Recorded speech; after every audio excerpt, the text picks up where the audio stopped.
The politics here is compassion. The politics is purpose. What happens if care court doesn't work? Then we learn from it. Biggest risk is that we don't take one. Court could be the solution that could save someone's life? I don't think it, I know it.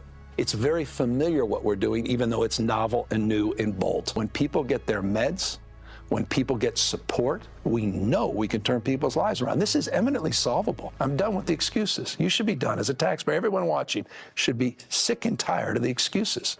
There's plenty of money in this space. California just spent $236 million on homelessness.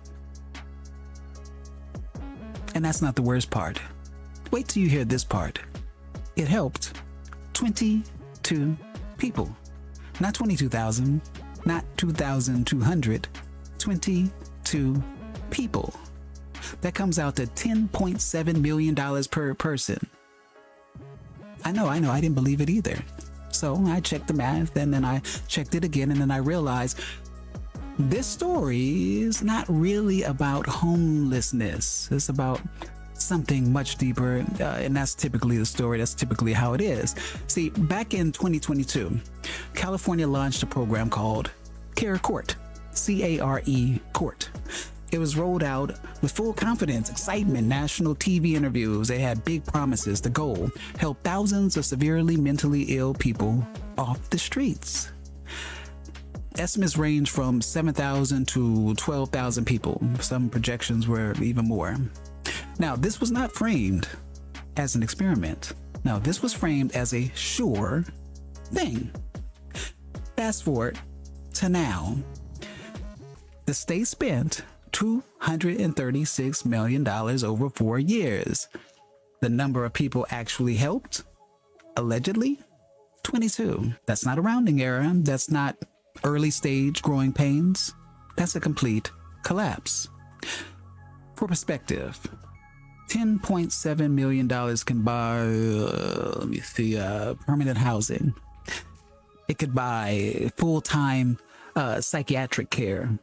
It could buy long-term support and still leave money on the table. But that's not where the money went. That money went to administration, to oversight, to consultants, to bureaucracy. The system got funded. The people barely did. Now, here's where the story turns. When critics ask, is this too expensive? Where's the housing? What if this doesn't work? The response wasn't humility, no. The response was dismissal. The response was, spare me! Not, let's review the data. Not, let's reassess. Just spare me. And that matters because accountability does not disappear just because the intention sounds nice. Now, once the numbers came out, the tone totally changed. Suddenly it wasn't, I know this will work. No. It became, I'm not the mayor. This is a local problem. Same program, same rollout, same credit, until it failed. Then, of course, responsibility moved. That is not leadership. That's insulation. But the most concerning line wasn't even about the money. It was this idea. The politics here is compassion. The politics is purpose. What happens if care court doesn't work?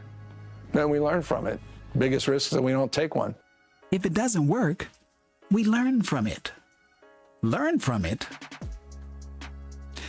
Look, learning is fine when the stakes are people and hundreds of millions of dollars. You do not get to learn with no consequences. Not in business, not in your household, not anywhere else. Yet, somehow in government, failure gets reframed as growth, as long as nobody's allowed to question it. Let's be clear about one thing. People with severe mental illness, they deserve help. Full stop. Real help. Effective help.